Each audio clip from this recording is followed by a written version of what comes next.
ലോക്സഭാ തെരഞ്ഞെടുപ്പിലെ തിരിച്ചടിക്ക് പിന്നാലെ ഉത്തർപ്രദേശ് ബി.ജെ.പിയിൽ രൂപപ്പെട്ട ഭിന്നത കൂടുതൽ രൂക്ഷമാവുകയാണ്. നസുൽ ഭൂമി ബില്ലുമായി ബന്ധപ്പെട്ട് പാർട്ടിയും സർക്കാരും രണ്ട് തട്ടിലാണ് എന്നതാണ് റിപ്പോർട്ടുകൾ. സംസ്ഥാനത്തുടനീളമുള്ള നസുൽ ഭൂമിയെ ഏറ്റെടുക്കാൻ ഉദ്ദേശിച്ചു കൊണ്ടുവന്ന ബില്ലാണിത്.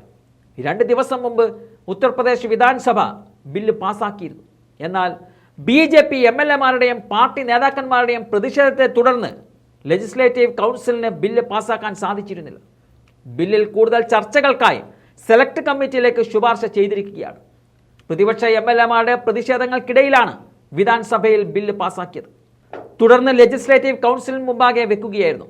നസുൽ ഭൂമി സ്വകാര്യ വ്യക്തികൾ കൈയടക്കി വെച്ചിരിക്കുന്നത് നിയന്ത്രിക്കാൻ ലക്ഷ്യമിട്ടാണ് ബില്ല് കൊണ്ടുവന്നത്. ബ്രിട്ടീഷ് ഭരണകാലത്ത് പൊതു ഉപയോഗങ്ങൾ, ഭരണഘടനാപരമായ പ്രവർത്തനങ്ങൾ, കുടിയിറക്കപ്പെട്ട ജനങ്ങളെ മാറ്റിപ്പാർപ്പിക്കൽ തുടങ്ങിയ ആവശ്യങ്ങൾക്കായി പ്രത്യേകമായി ഏറ്റെടുത്ത സർക്കാർ ഉടമസ്ഥതയുള്ള ഭൂമിയാണ് നസുൽ ലാൻഡ്. കാലങ്ങളായി ഈ ഭൂമികൾ പൊതു സ്വകാര്യ ആവശ്യങ്ങൾക്ക് ഉപയോഗിക്കുകയും പാട്ടത്തിന് നൽകുകയും ചെയ്യുന്നുണ്ട്.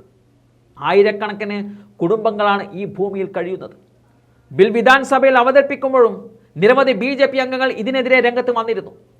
ബ്രിട്ടീഷ് കാലം മുതൽ നസുൽ ഭൂമിയിൽ താമസിക്കുന്ന ആയിരക്കണക്കിന് കുടുംബങ്ങളെ കുടിയിറക്കാൻ ഇത് കാരണമാകുമെന്ന് എം.എൽ.എമാർ കുറ്റപ്പെടുത്തിയിരുന്നു. ഇത് പാസ്സായാൽ വലിയ തിരിച്ചടിയാകും. അതിൻ്റെ അനന്തരഫലങ്ങൾ 2027 നിയമസഭാ തെരഞ്ഞെടുപ്പിൽ ബി.ജെ.പി നേരിടേണ്ടി വരുമെന്നും അവർ മുന്നറിയിപ്പ് നൽകിയിരുന്നു. ഇത് പ്രതിപക്ഷത്തിന് വലിയൊരു ആയുധമാണ്. അതിന് മറുപടി നൽകാൻ ബി.ജെ.പിക്ക് സാധിക്കില്ല.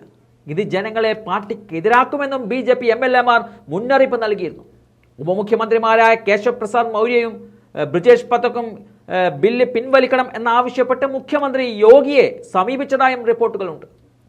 ബി.ജെ.പി സംസ്ഥാന അധ്യക്ഷനും കൗൺസിൽ അംഗവുമായ ഭൂപേന്ദ്ര ചൗധരിയാണ് കൂടുതൽ ചർച്ചകൾക്കായി ബില്ല് സെലക്ട് കമ്മിറ്റിക്ക് വിടാൻ നിയമസഭയിൽ ആവശ്യപ്പെട്ടത്.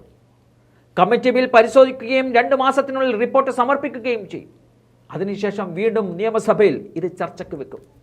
നിരവധി ബി.ജെ.പി നേതാക്കളും എം.എൽ.എമാരും ബില്ലിനെ എതിർത്തെങ്കിലും മുതിർന്ന മന്ത്രിമാരുടെ ഇടപെടലിനെ തുടർന്നാണ് ബില്ല് വിധാൻസഭ പാസാക്കുന്നത്. മുഖ്യമന്ത്രിയും ഉപമുഖ്യമന്ത്രിയും തമ്മിലുള്ള തർക്കം നിലനിൽക്കുമ്പോഴാണ് ഇപ്പോൾ ഇങ്ങനൊരു ബില്ല് പാസ്സാവുന്നതും പിന്നീട് അത് തടഞ്ഞു നിർത്തേണ്ടി വരുന്നതും.